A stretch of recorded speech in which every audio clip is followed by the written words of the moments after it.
Well, thank you for that, and your excellencies, my lords, ladies and gentlemen. It is a great honour to open today's session on the business of trust, and I look forward to discussing this topic with our fantastic panel from across the Commonwealth.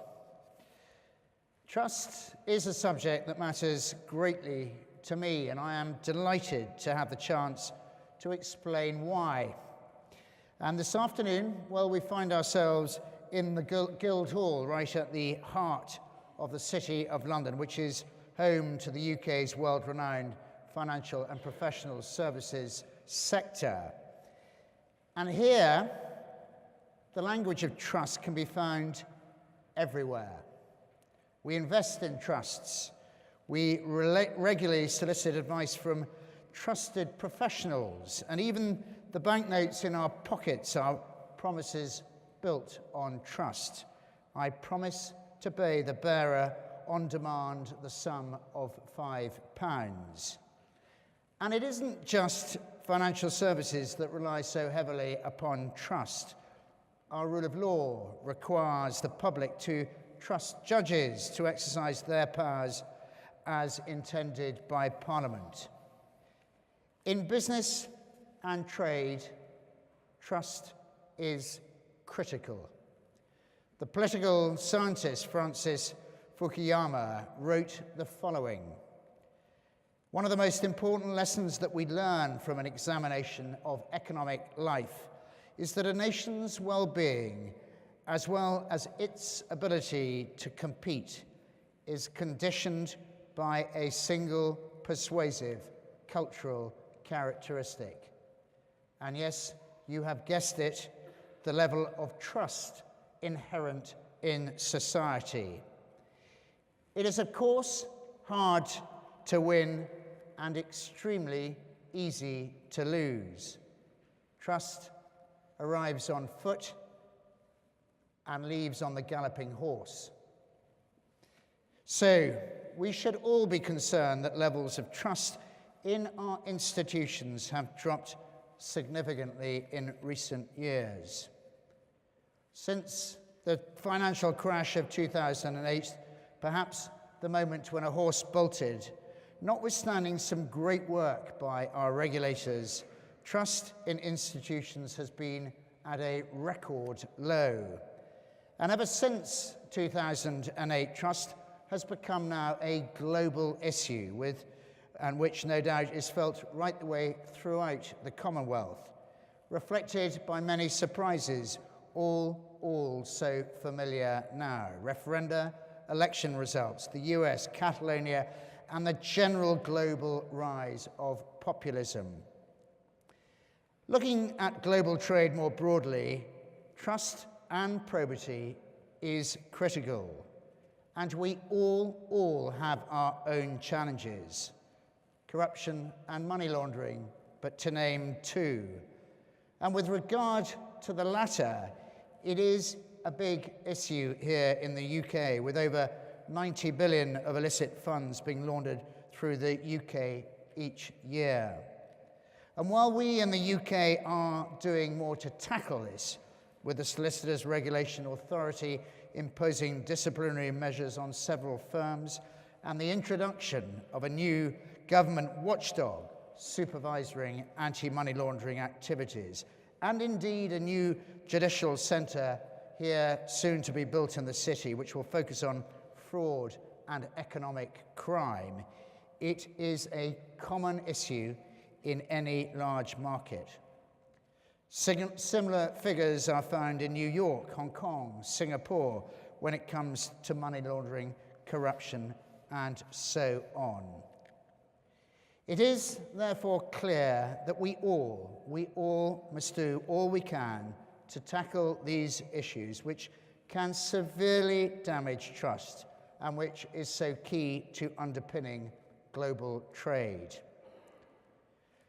I would suggest that the digital revolution has played a part too, both cause and effect. It has transformed the territory. And let me offer you one example. I live in a rural town or rural village in Suffolk, a village of some 450 residents. And 15 years ago, a teenager growing up there would have had a frame of reference that did not extend much further than the kitchen table, his or her grandmother's kitchen table, the school bus, the local pub, open bracket, if allowed, close bracket, and a bit from the newspaper, TV, and radio. These days, teenagers have access to any amount of data in the palms of their hands. They can pass judgment on almost anything and share that judgment with almost anyone across the globe and in a nanosecond. At a fintech conference I recently attended in Madrid, one participant made the insightful comment that this, the fourth revolution, born from technology, is both a digital and a values revolution. And although there have been many positive consequences of this digital revolution, trust indeed has suffered. Every year, the public relations company Alderman performs its Trust Barometer, and the 2017 Trust Barometer reported the biggest ever drop in global trust in institutions of business, media, NGOs, and government.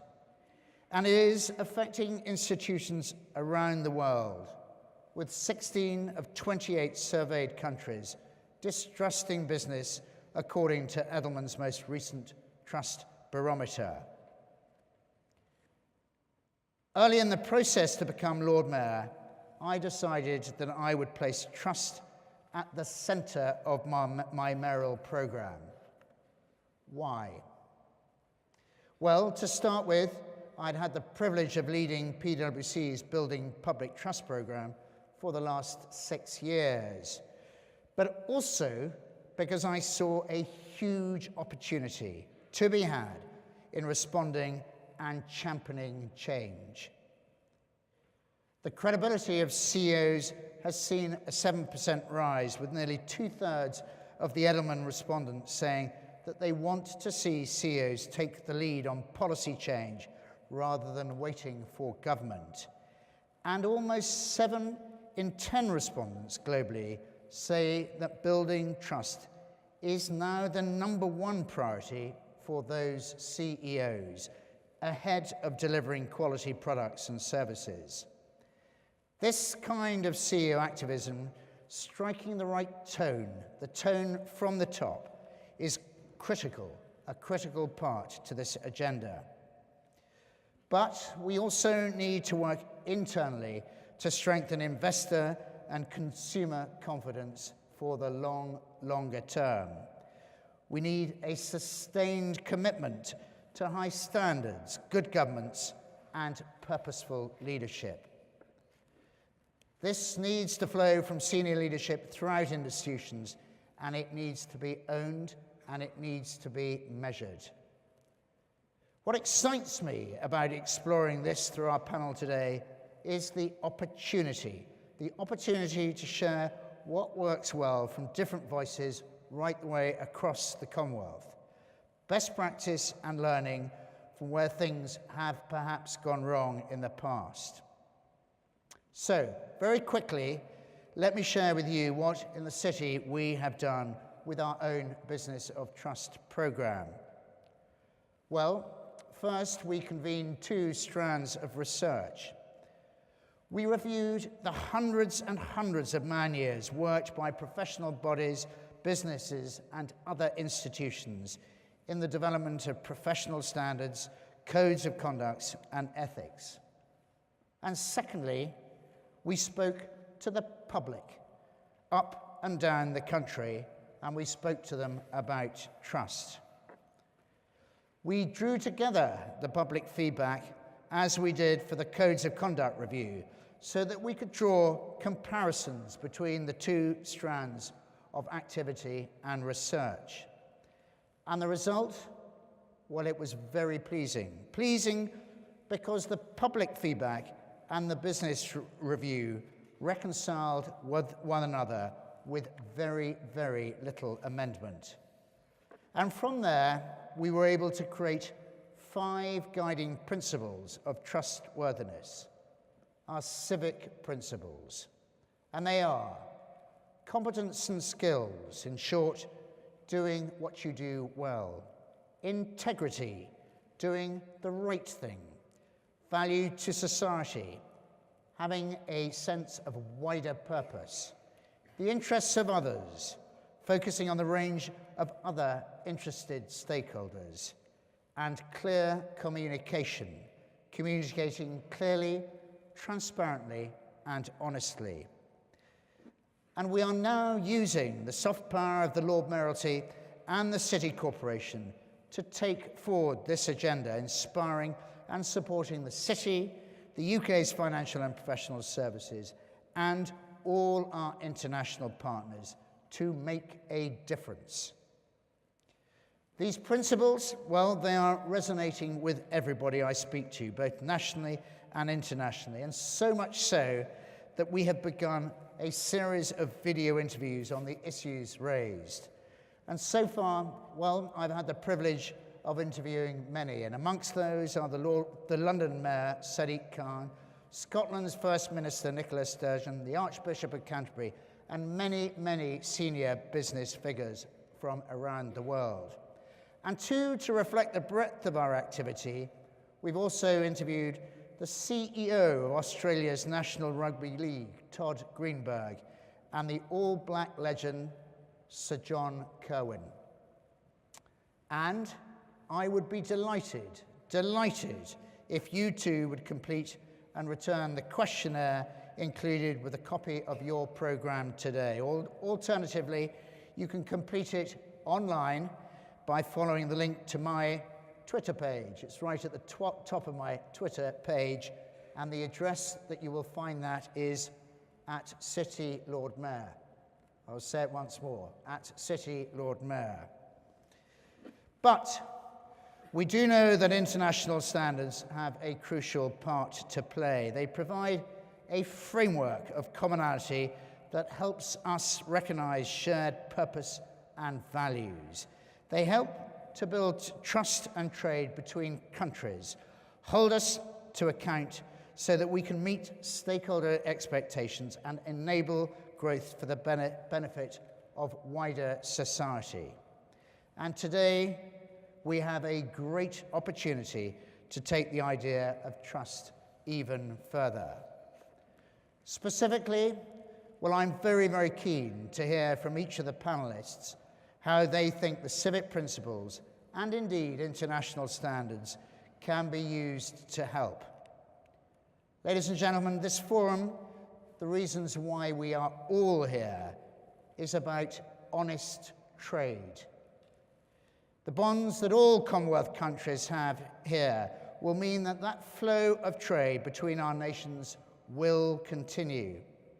And with it, as our Secretary of State for International Trade, Liam Fox, so clearly puts it, the creation of prosperity, which underpins social cohesion, that creates stability and produces security for us all.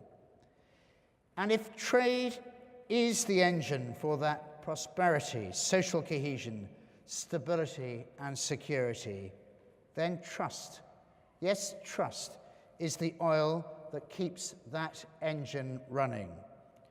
Thank you, ladies and gentlemen.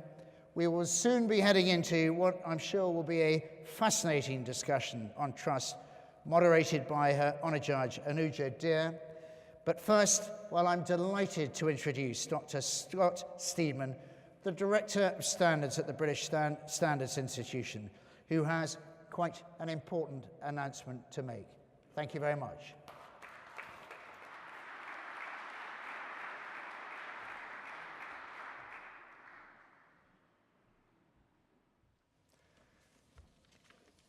My Lord Mayor, Secretary General, Your Excellencies, ladies and gentlemen, good afternoon.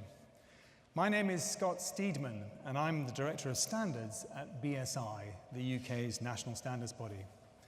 My thanks go to the Commonwealth Enterprise and Investment Council, the UK Government, and the City of London Corporation for the opportunity to introduce to you today the new Commonwealth Standards Network, announced this morning by the Prime Minister.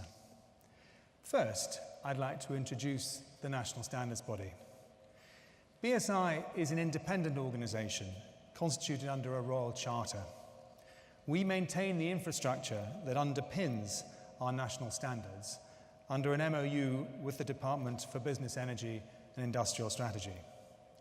The catalogue of British standards that we maintain to support the UK economy numbers around 37,000.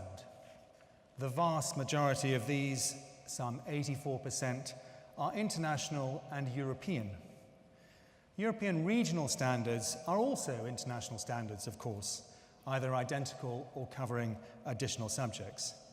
So we've almost completely replaced the British standards of yesteryear with international and regional standards, all of which have been influenced by UK experts.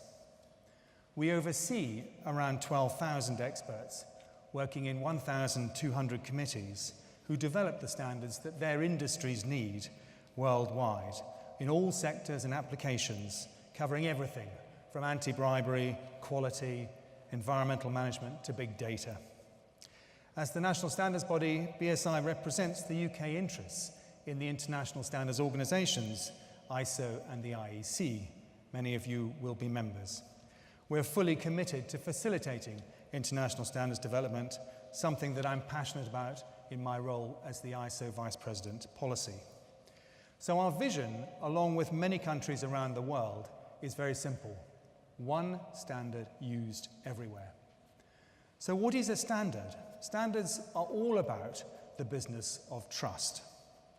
A standard's an agreed way of doing something, a consensus of good practice. A standard could be a specification for a product, a business process, or simply a set of principles, such as the ethics of artificial intelligence. Standards are the distilled knowledge of people with expertise in their subject matter, who know the needs of their organisations that they represent, manufacturers, sellers, buyers, customers, trade associations, users, regulators, academics. Standards build trust. But good governance of our processes is absolutely crucial. International standards must be independent, neutral, technology agnostic. They must be capable of evolving in response to market feedback, to regulatory demands, new technology or social trends. International standards provide a mechanism to support countries to meet the WTO obligations on technical barriers to trade. I must stress that international standards are most effective when they're used by the market and regulators as voluntary tools. We must clearly distinguish between standards and technical regulations or regulatory standards, which are legal requirements. International standards are used to support regulation, but their greatest value is when they can enable aspirational performance and competitive advantage, responding to market need. Standards accompanied by a well-developed national quality infrastructure help companies and their supply chains become more successful, reducing costs, growing revenue, accelerating innovation, increasing productivity, and supporting economic growth. International standards remove barriers to trade and allow companies to sell their goods and services across borders without having to adapt those goods and services to meet local requirements. This reduces the cost of compliance and the cost of creating different products for different export markets. So we see international standards as very simple, a passport to trade. Indeed, economic research provides strong evidence to confirm that the use of international standards supports trade. Studies for the UK have identified that standards contribute 28% of annual GDP growth, 37% of productivity growth, an additional 6 billion of exports, 41% of SMEs, 36% of larger companies are more likely to export if they use standards. Furthermore, standards have an accelerator effect on innovation as they reduce the time to market, align communities with different interests, support consumer and investor confidence, and promote the global diffusion of innovative products and services. Trade amongst Commonwealth countries is growing. In 2016, this was estimated to be worth just under $600 billion, and it's predicted to increase by at least 17% to $700 billion by 2020.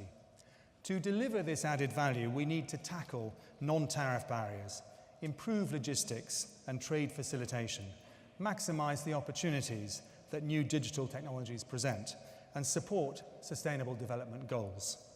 Standards can play a key role across the Commonwealth in all of these areas, increasing the Commonwealth's competitive advantage as individual states and as a wider group. So for all these reasons, I'm really delighted to introduce to you this afternoon the new Commonwealth Standards Network announced this morning by the Prime Minister. The idea of a Commonwealth Standards Network has been developed by BSI in partnership with the Departments for International Development and International Trade, and it will be funded by the UK government for its first 2 years of operation. The network will support the increased use of international standards across the Commonwealth as a tool to support sustainable economic growth and intra-Commonwealth trade. This is a really exciting programme, and it will support Commonwealth members both to take up and use international standards and to play an active role in their development. Under the programme, we will launch an online community of key stakeholders from across the Commonwealth, providing a platform for shared learning and information exchange.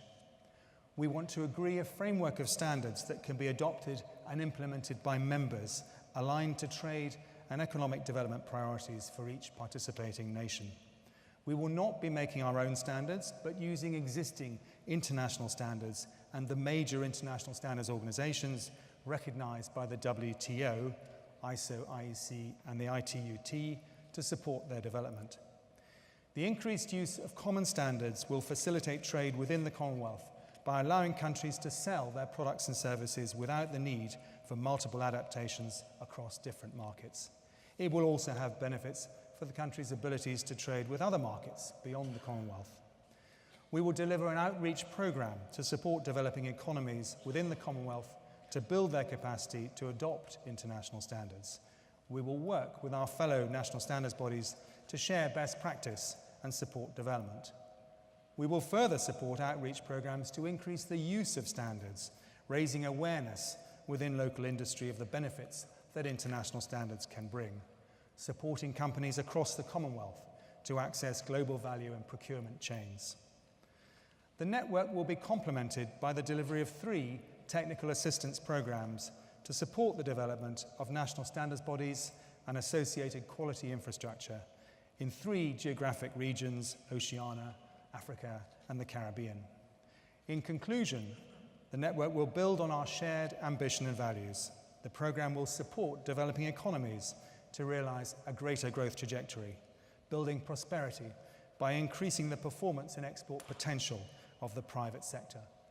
It will deliver positive outcomes for each Commonwealth nation, enhancing levels of intra-Commonwealth trade and investment, and supporting the delivery of sustainable development goals, building business trust. We look forward to working with everyone, governments, industry, and societal stakeholders to make this initiative a great success. Thank you very much.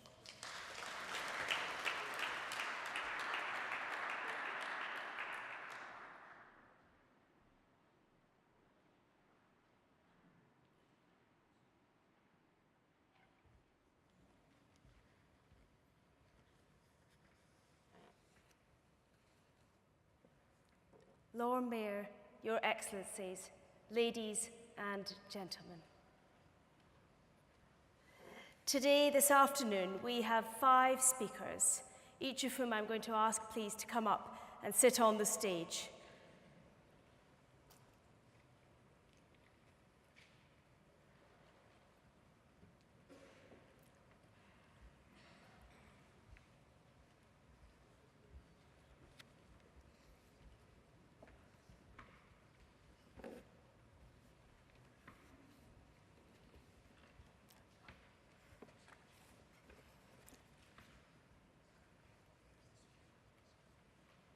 Five leaders in their fields. Each of them are going to speak to you about 2 questions. How do we restore public confidence in business? And what role can international standards play in that? I'm going to ask each of them to speak for 5 minutes to you, and then I'll be able to take questions from the floor.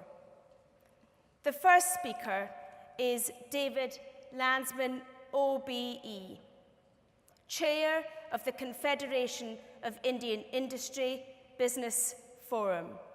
He is also the Executive Director of Tata Limited, which represents the Tata Group in Europe and is responsible for business development. The company provides support for the 19 Tata companies across the whole of the UK.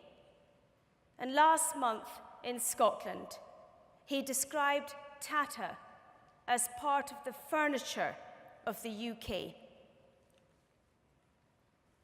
In India, Tata is a household name and renowned for being a trusted brand, a global company with a diverse portfolio. David read classics at Oriel College in Oxford. It's the same college that my husband went to, and he tells me, and I'm sure he's right, that it is the best college at Oxford. He followed that with a PhD at Cambridge, and then a distinguished career in the diplomatic service.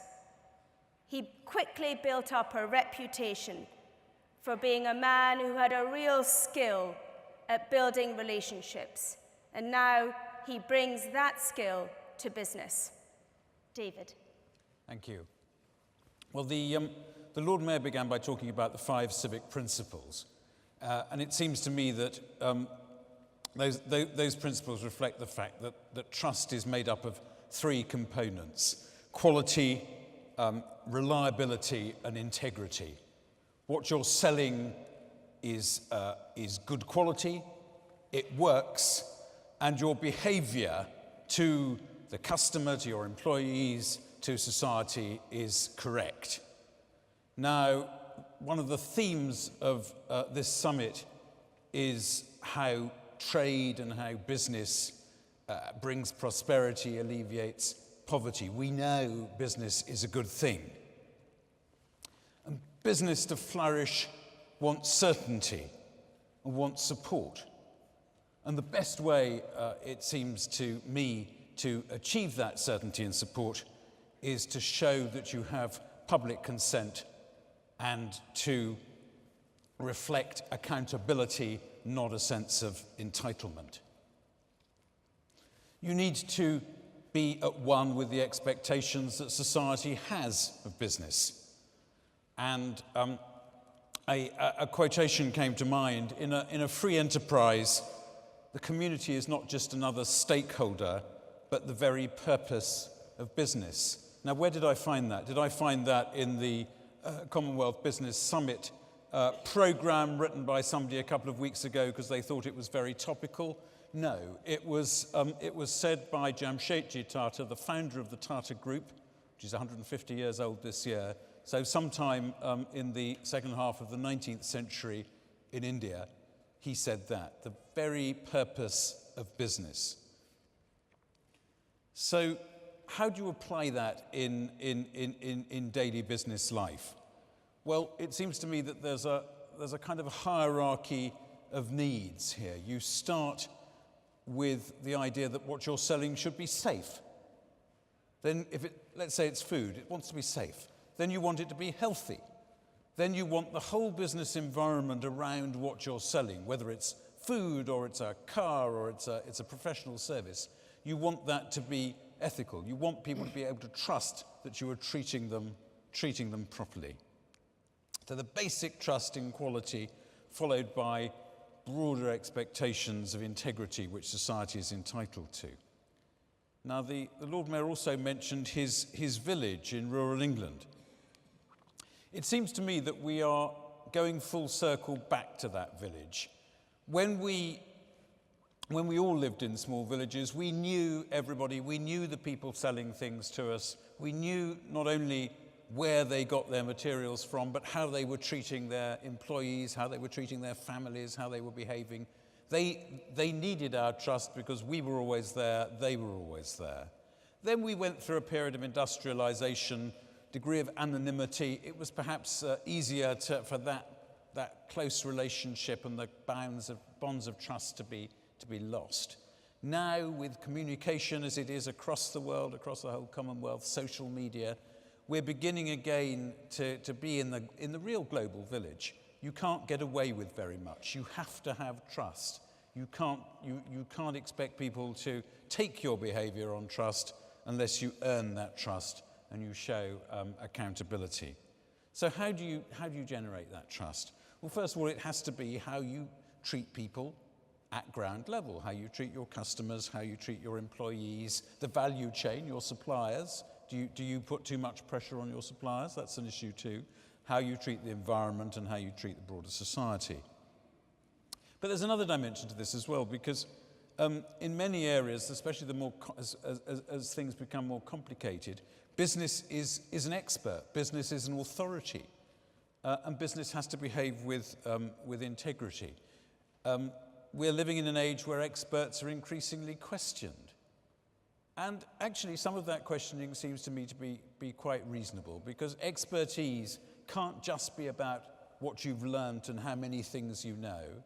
It's got to be about your integrity as an expert. Because people are going to ask. They're going to ask of business, they're going to ask of professionals. Who are you to tell me what to do? Who are you to set the standards? Have you earned that right? So if we don't want to lose the trust in expertise and in skills and in our professions and in our business, we've got to earn it and we've got to show that we're accountable. But how can we help with that, and how can the Commonwealth be part of that? Well, it seems to me it's always better if people do the right things voluntarily than because they're pushed too much. Yes, of course we need regulation, but too much regulation can not only dampen business activity, but also the more regulation that you have, the more temptation there is to game the regulation. The more temptation there is to try to abide by the letter but not the spirit. So it's always better if we can do the right thing voluntarily. And perhaps the best way to do that is to celebrate what's good rather than always looking to regulate out what may be bad. And I think an example from our business, that when you're celebrating what's good, you can tell stories. And I think people in business often find that telling stories about how a business has responded to a particular situation is a great way of inculcating the kind of values you're trying to put across. For example, the case where we refused to pursue an application for a license because we couldn't do so ethically. Or where a business got itself into difficulties because of fraud, instead of trying to cover it up, we went to the authorities and owned up to what had gone wrong and promised to compensate the customers accordingly. Telling those stories to your people, letting people understand what we have done in the past and what we expect to do in the future is a great way of celebrating best practice. And that's where I think the Commonwealth can come in, precisely because the Commonwealth is not a regulatory body. We're not using regulation to punish people or to protect.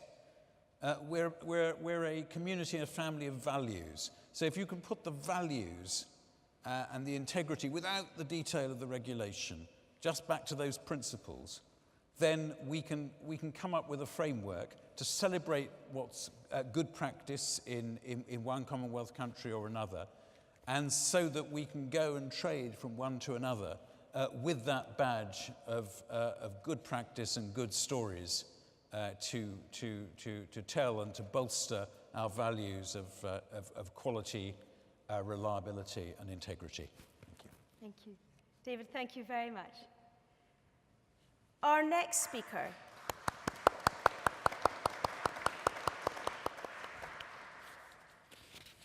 Our next speaker, the Right Honourable the Baroness Scotland of Astle Queen's Counsel.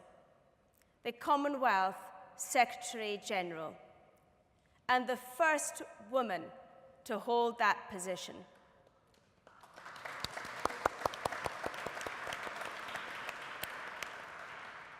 It is, of course, one of many firsts for Baroness Scotland, a pioneer and role model for so many women and ethnic minorities, including myself. Baroness Scotland was the first black woman to be appointed a QC in 1991, and she was the first female Attorney General appointed in 2007. She came to the United Kingdom from Dominica at the age of 2 with her parents and 10 siblings, which I'm told later became 11 siblings. Of her many achievements, Baroness Scotland has put domestic violence on the global stage. And in her role for the Commonwealth, she has been active on youth issues and developing youth-friendly policies. Of the Commonwealth population of 2.3 billion, 60% are under the age of 30. So it's easy to see the importance of that focus. Baroness Scotland.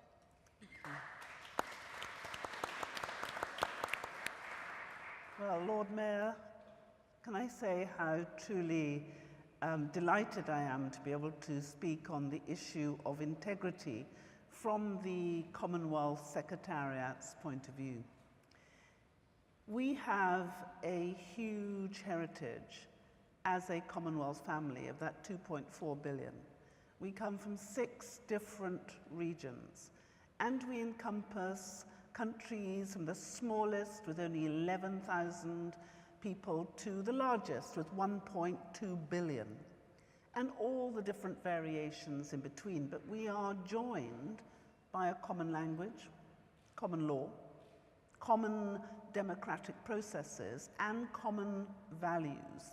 And that value has added trust and integrity to our members because we understand the proceeds and the procedures that we adopt. And the common law has given us a real template from which all of us can go forward. In looking at the trade review in 2015, we discovered that as a result of those similarities, we had a 19% advantage. And that 19% advantage was predicated on the fact that we had developed systems which were similar and which gave us interoperability. Now in 2018, we are analyzing again, what does this mean? And we've discovered that it's 20% faster, easier to come to a resolution when there is a dispute on a contract. And for those in business, as was just said, certainty becomes a real issue. So together with the Trade Directorate, we are working hard to mine that data and have created the Office of Civil and Criminal Justice Reform. Why? Because we understand the need for the interoperability, the need for common standards, common approaches, common understanding. Because if we are able to do that, we will enhance the level of integrity between our different entities within the trading framework. I've just come back from the Commonwealth Games, and we saw there the power of sport, but sport driven by integrity. Sport is now a contributor to billions of our GDP, and yet we know it is threatened by the lack of integrity. When we look at the delivery of the SDGs, the Sustainable Development Goals, we know the difference between the money we have and the money we need to meet those development goals, the gap is the sum equivalent to that which is siphoned off by corruption. So the more we can attack that together, have an understanding of what works and what does not work, the better we are able to address those issues. And that's one of the reasons why we have created the Office of Civil and Criminal Justice Reform, which has gone live, so that our member states can share frameworks, can build greater networks, can have interoperable measures, and also share what does not work. Because many of us have tried things with good hearts and discovered they are totally useless. So sharing what doesn't work becomes as important as sharing what does. And we have a huge opportunity in our Commonwealth right now. The WTO have brought forward the Trade Facilitation Agreement. 49 of our member states within the Commonwealth are members of the WTO, and 42 have signed the Trade Facilitation Agreement. In addition, in Kigali a couple of weeks ago, 44 of the 55 members of the African Union committed themselves to create a new platform, a new African continental free trade area. Now, if we can, through the use of the Office of Civil and Criminal Justice Reform, bind together and come up with the new strategies, the new frameworks, the new interoperative instruments, it will mean that we will have access to a market that has never been seen before. And that market will be able to drive opportunity and prosperity for our citizens. Small and medium-sized enterprises are incredibly important, and we have launched a network of those SMEs. And who are our SMEs? In the main, they are our young people, our women. And we know that if we are to be really prosperous, we have to galvanize, empower our young people and our women to take advantage of the opportunities that there are. And this is now all there before us if we choose. The great thing about our Commonwealth is it's built on our values. It's not an economic alignment of countries. It's not a formal trading bloc, but de facto, it is. And the binding of that integrity, those common values, is what will continue to drive our Commonwealth. So I am very excited about what is now happening. And we now live in a very troubled and troubling world, a world which is more protectionist, more distrusting, more anxious. And we have within our Commonwealth a belief in family, a belief in integrity, and a commitment to the rule of law in the common law tradition, which is the cornerstone of international law. And so we get to choose integrity. And I am proud of the fact that with the city, we're working really hard to make sure that, as Paul Pullman has said so clearly from Unilever, doing good makes good business. And I want us in the Commonwealth to do a great deal of good.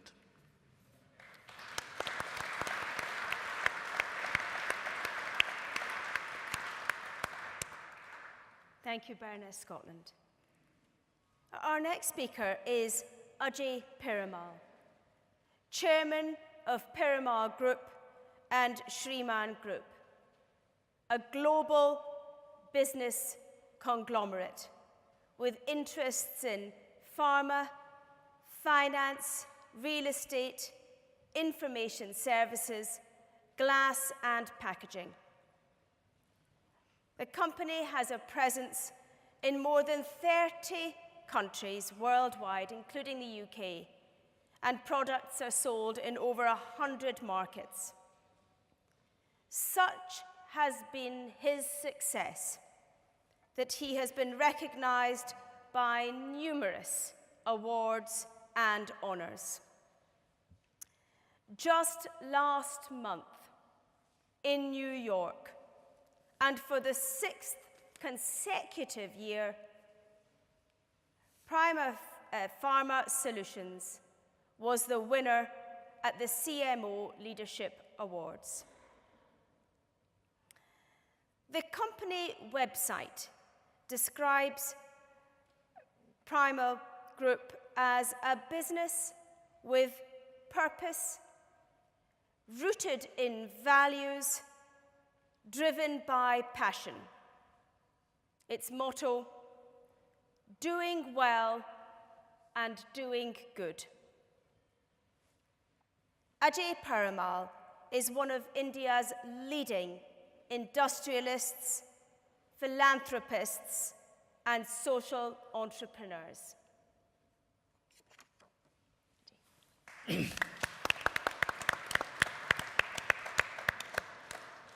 Lord Mayor, Her Honor Judge Anuja Dhir, ladies and gentlemen. The purpose of our business, as the Honorable Judge said, doing well and doing good. Why did we choose this? If you look at it, business all throughout has been a force for good. We can see the benefits of, let's say, the pharmaceutical industry, where lifespans have increased, where diseases which till 50 years ago were threatening to life are now just normally treated. Similarly, we can see how capitalism has improved the lives of millions of people. I have seen it in our own country, India. When we moved from the socialistic way of thinking into a more free enterprise, more private sector participation in the economy, hundreds of millions of people were lifted above the poverty line. But yet, in spite of all that is good, as the Lord Mayor said, there is a lack of trust in what business is doing today. If we see, why is this? The gap between the rich and the poor is increasing. In spite of increased wealth being created, statistics show that in the last several years, only the top 1% of the people have got the majority of the incremental wealth created. Today we have companies. I think soon we'll have a company which will have $1 trillion market capitalization. If I'm not mistaken, Apple is already in the 900 billion range. That's bigger than most of the global economies. In spite of this, what we find is that there have been huge scandals as far as very reputed companies are concerned. And this is not restricted to any one country. It could be the most advanced country, and it could be a developing country. And it is across industries, whether it's the financial sector, whether it's the automobile, manufacturing, electronics, pharmaceuticals, food, whatever you like. And this is creating an element of huge distrust, not only in business, but in regulators, in politicians, and in the whole concept of capitalism. Actually, today, capitalism is a threat. And if you see the new leaders that are being elected, people who were never in politics, young leaders, I mean, in the 30s, they are going to lead nations, whether it is Austria, Greece, Italy, France. So there is something that we need to worry about. And perhaps one way to look at this, would be a concept which was enunciated by Mahatma Gandhi more than 100 years ago. And the Lord Mayor referred to this as a trust, and here it is trust. It is the concept of trusteeship. What does the concept of trusteeship mean? That all of us are trustees, which are working to enhance the assets which have been placed in trust with us for the benefit of our beneficiaries. Who are the beneficiaries that we have? In business, the beneficiaries are the customers, our employees, our shareholders, and society. So if business works as trustees, and the one qualification of a trustee is that you work so that your beneficiaries gain and not you. So you have to keep the interests of the beneficiary above you. And hence, if we keep the interests of customers, of employees, of society, and shareholders, I think business will be better, the world will be a better place, and we'll be able to restore the faith that people earlier had in us back again. If we don't, my fear is that in a few decades, industry and the private sector will be under threat. In our own limited experience, we found that this concept of trusteeship has actually even led to significant economic gain. And as we say, that if you have a values-driven business, it also creates economic value. And hence we have this purpose of doing well and doing good.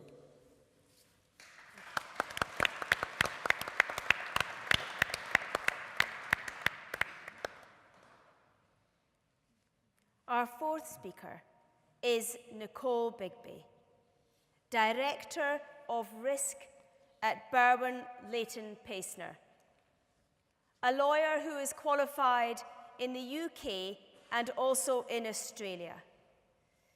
She is so highly regarded that she is ranked in Band 1 of the Chambers and Partners Business and Human Rights section. Nicole has considerable experience in strategic risk management, international dispute resolution, and arbitration in Australia. And she speaks regularly on these topics nationally and internationally. She is also an expert on responsible business conduct and human rights.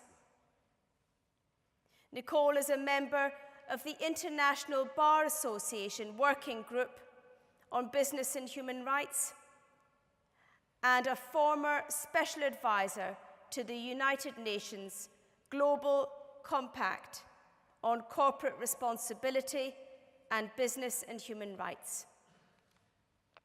She has also written extensively on the subject. Nicole. Thank you.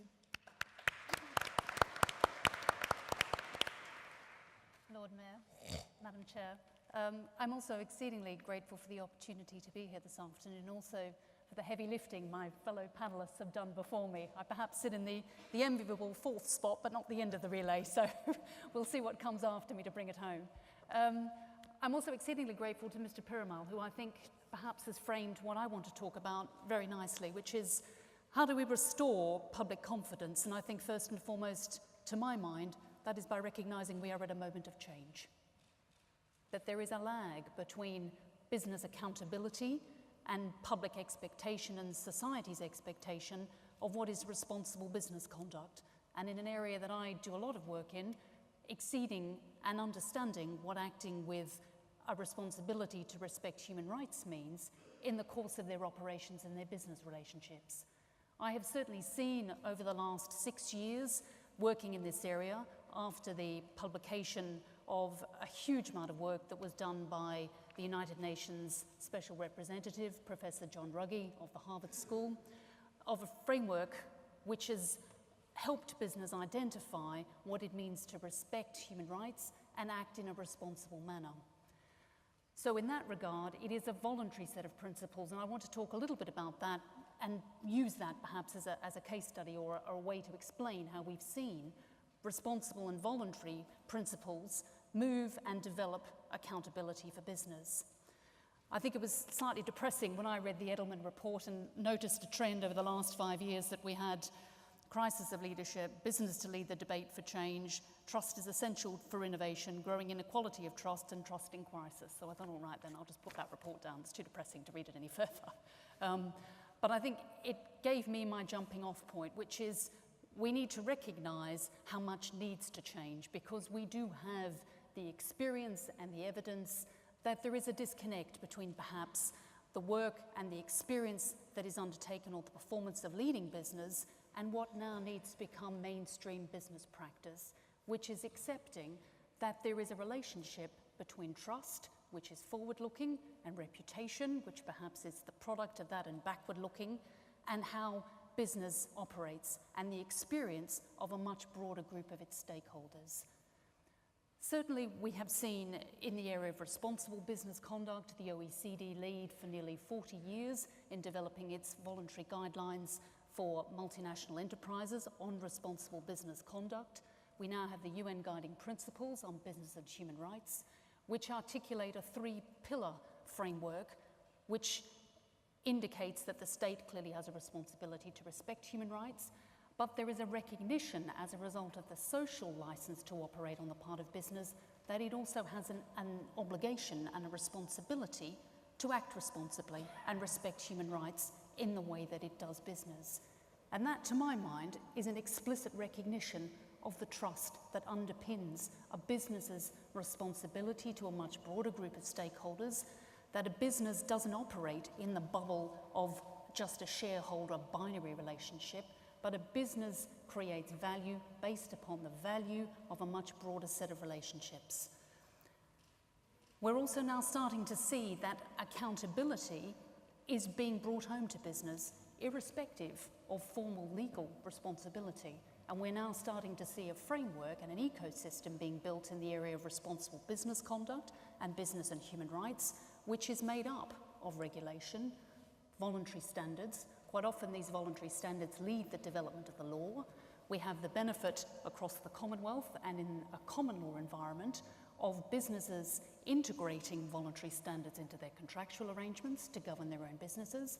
We see leading businesses develop and articulate value-driven and ethically driven policies and codes of conduct to regulate their own business conduct, because they recognize that that conduct and that approach has a real value for them. It has a value, it creates value for them, and it also avoids a cost. And in that, I think not only are we needing to recognize a moment of change, but also a moment of real opportunity if we actually manage to leverage and galvanize the networks, the links that we have not only across the Commonwealth, across common law-based institutions and countries, the certainty, the predictability, the strength of our legal systems, the strength and legal traditions of our judiciary and our court systems to actually underpin a very powerful framework that will encourage aligned business respect for responsible business conduct and respect for human rights. We've certainly seen over the last 6 years, since the acceptance and endorsement by the Human Rights Council of the United Nations Guiding Principles, an enormous amount of activity and initiative and innovation driven by leading businesses. We've seen challenges with small and medium-sized business in sharing information, providing access to technical capacity building, enabling them to implement and adopt responsible business codes and practice. I think there is a real challenge for us in how we can make these types of concepts more concrete, more accessible, provide technical support and education, and how we can also leverage peer networks across trade industries, across Commonwealth countries, and the Standards Network and initiative seems to be a very powerful way that we can leverage effectively collective action. Certainly what I have seen in the last 6 years is that these problems are not able to be solved by business alone. They require a cooperative and a collective action. They require an open mindset, and they require resource and a bit of gut-busting hard work to push things along. And we certainly have seen barriers, and we've certainly seen the benefit where regulation, voluntary standards, and government policy is aligned and coherent. And that framework around communication, around collaboration, around collective enterprise is surely, I think, the key to taking this dialogue and to delivering concrete results. So I would, in conclusion, say I think we are at a moment of change. I think for us to move forward, we need to recognise that and take responsibility for it. We cannot ignore the legacy and the lessons of the past. I think it's foolish to do so, but also to realise that to avoid those costs, be they legal, be they reputational, be they financial, that leading businesses also have an opportunity to unlock real value by actually harnessing a trust and a value-driven approach to business, by ensuring that the way that they undertake business is based on a responsible approach to business conduct, a respect for human rights, an understanding of their responsibilities around climate, environmental sustainability, legitimate supply chains, privacy, and that these are features which can drive value for the business. And that means thinking about what value is in a set of stakeholder relationships in a much broader and a far more nuanced way. That it means integrating social, environmental, and governance as value-driven components of how a business needs to operate. And they need to be integrated from the top to the bottom. Strategic leadership, decision-making, systems, controls, management approaches. We've heard a lot about reporting and tracking. They also need to have the support of the government and the regulatory environment, and also peer and industry networks. And to the extent that we can leverage and use multiplier impact across all of those dynamics across the Commonwealth, enables us to replicate the potential value proposition. So I think whilst we are at a moment of change, and we must recognise that and recognise our responsibility to change, to drive it forward, and to see the change we want to see, there is also a huge opportunity and a huge prize to be gained. And I think that is a greater level of value, not only for business, but in its broadest set of what its stakeholder relationships mean. And that hopefully will continue to not only support a rule of law, but achieving peaceful and inclusive societies, enable us to achieve the sustainable development goals and lift more people out of poverty.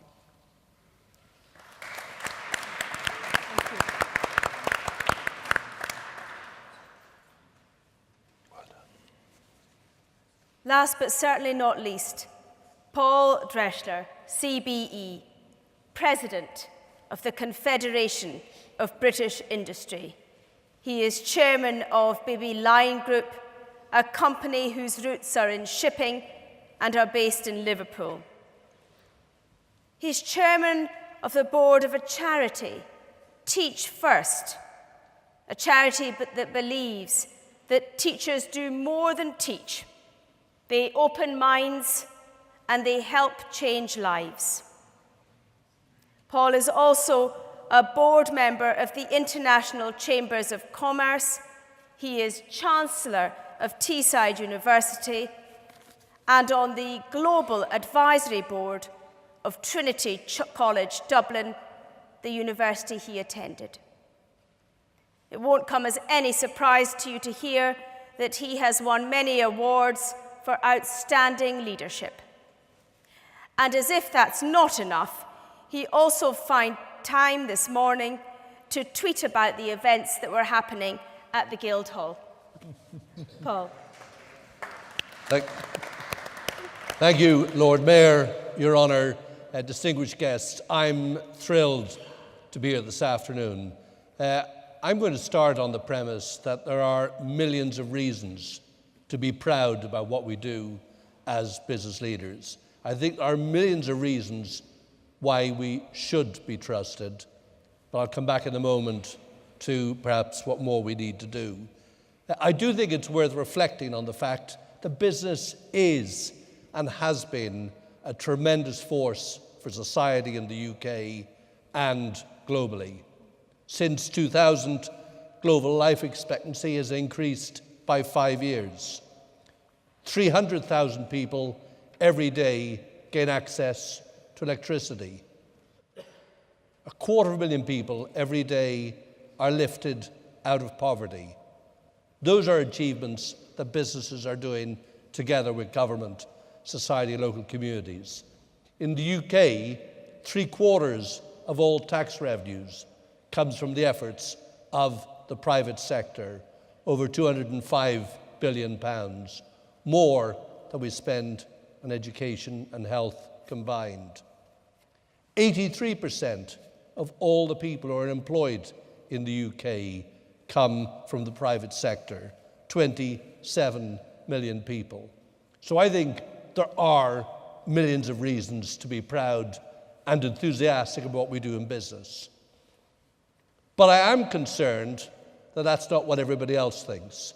Again, through the Confederation of British Industry, the CBI, we've done surveys that basically demonstrate there is a big disconnect between all of that good stuff and what people think about what we do. Only about 2 in every 3 people think business has a good reputation. About 50% of people that we've surveyed recognize that business does good stuff, but wonder why we do it. Is it for our own purposes, or is it for some greater good? And as the Lord Mayor said earlier, if there's a bright spot amongst all of this, it is that trust as a board priority item has shifted right up the agenda, and more than 50% of CEOs today would say it is one of the key risks in their risk register. I would suggest to you that the fastest route to business extinction is not running out of cash, it's running out of reputation. So treasuring and looking after a reputation is a vitally important thing to do. And against that background, because I guess there are all these reasons to be positive, but if the world around us doesn't feel as good as we do, then what can we do about it? Well, I think the first thing, again, as the Lord Mayor says, we have to measure it, we have to understand what the issues are. And I think there's 3 things that we have to really do. The first is make sure that every business is able to articulate, to tell a story about what its true purpose is, and that is a purpose beyond profit. Profit is not enough to satisfy the world we live in today. So clarity about the purpose and making that something that people understand and buy into.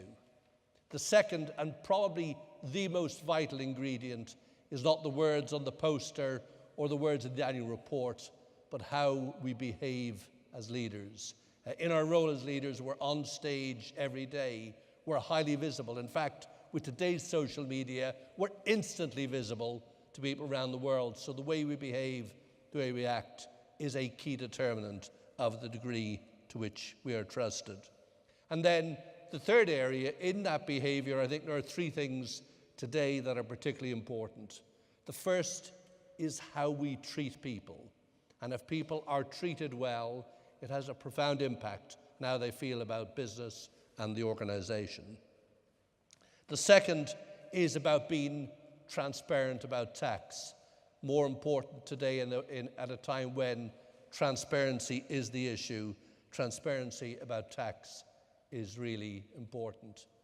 And the third area is engaging with the public. We have to be more excited, more enthusiastic, and more proud about what we do, and get out there and help people understand the difference that we make. As Ajay said a few moments ago, the impact that business has had on the world of health, well-being, and prosperity in the past decades is dramatic.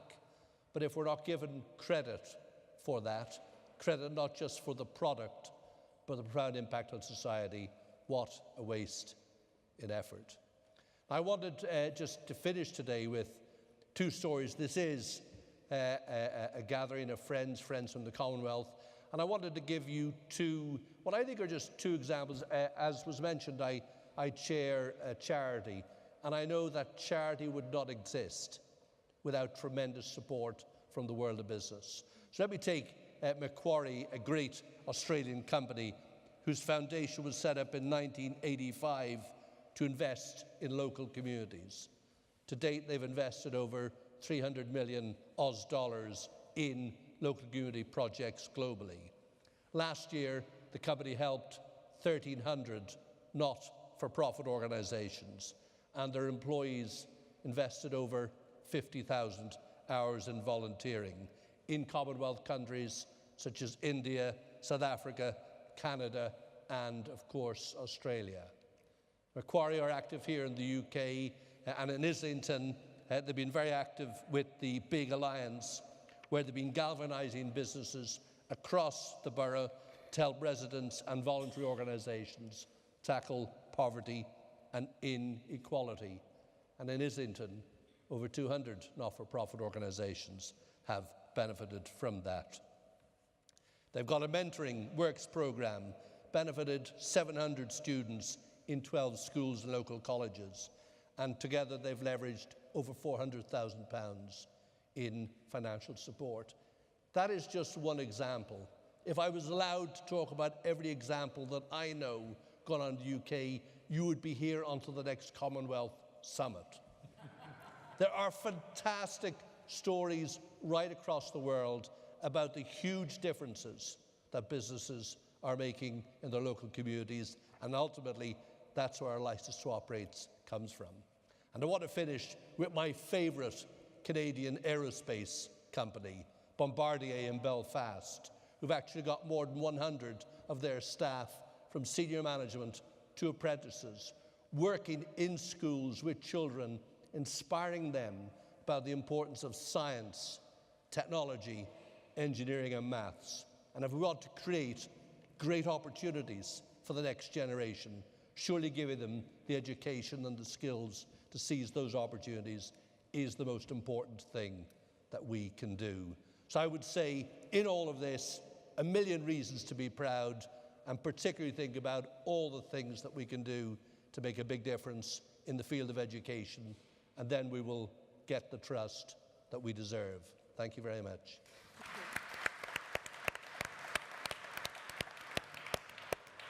Ladies and gentlemen, 5 great speakers, 5 thought-provoking contributions. I'm told that Baroness Scotland has to leave at 3:30, so if anyone has a question for Baroness Scotland, can I take that now? I've got one question just there in the 3rd row. Thank you. Thank you. It's a question to Baroness Scotland, but also to the others. My name is Stephen Wall. I'm here to speak for an organisation called the Commonwealth Equality Network. 90% of people in the world who are criminalised for their sexual identity live in Commonwealth countries, 90%. And they're criminalised not for what they do, but for who they are, for being gay, lesbian, trans, or bisexual. If you are denied access to employment, access to education and employment, you can't make your contribution to the economy. You have no purchasing power to bring to the economy. If you are a business seeking to invest in one of those countries, you increasingly, and I know this from experience, have to think about the ethical background, the attitude of your employees, the benefits of your employees, the atmosphere in stakeholders and shareholders. It's been estimated by the UN that by virtue of its discriminatory policies towards LGBT people, India loses $32 billion a year. So my question is to the Secretary-General and also to others, would you support a clear message from this forum that if governments around the Commonwealth want to attract investment, they need to have policies that are genuinely inclusive and non-discriminatory? Well, the first thing to say is that the Commonwealth has been really clear.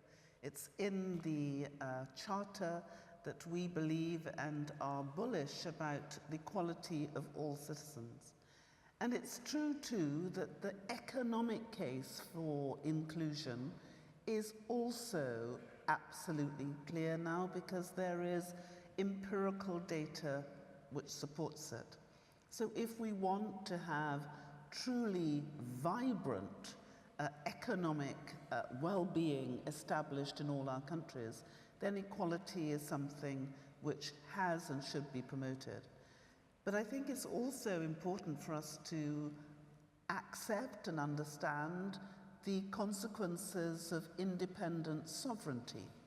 And so the way in which the Commonwealth continues to work is to work alongside people, creating best practice, helping with legislative and other changes. And you'll know that one of the things we're doing in terms of businesses and in terms of helping to create best practice contracts is to craft that which will enable inclusion to be a reality. And that's something which certainly we are doing, we will continue to do, and we are proud to contribute. I'm going to take just one more question because I'm afraid we are coming to the end of our session. And I'm going to take it from this side of the room. The man at B, please. Yes. I would like to raise the issue of persons with disability. Nearly 10% of our populations are disabled. And for example, in Bangladesh, we have 16 million people and we lose 1.7% of our GDP.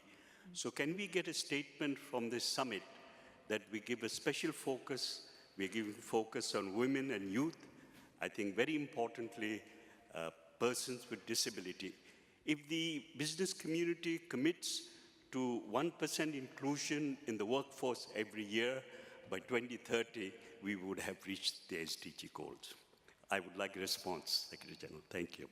Well, disability is one of the issues, as you know well, which has been raised and included. And when we say leaving no one behind, we mean that. And I think one of the things that's been really quite extraordinary is to watch inclusion of people with disability in all areas. And as I said, I've just come back from the Commonwealth Games. And this is the first Games where those of ability and those with a disability played together. And there was a celebration of all. And I think there was one person who said, don't diss my ability. And I was thrilled after the Olympics when a number of children ran up to two people in wheelchairs and said, "Which Olympic game did you play?" So this idea that ability is not limited by our physical and other attributes is clear. And I am positive that this inclusion, this determination to leave no one behind, is something that we're going to see played right the way across the piece.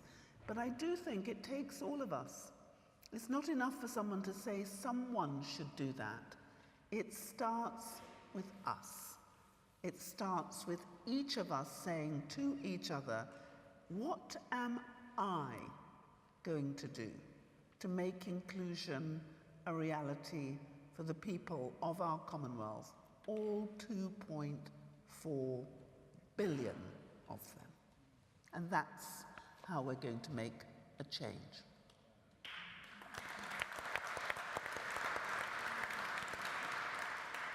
I'm sorry, I know there are more questions, but we have run out of time. And I'm sure that all of you would like to join with me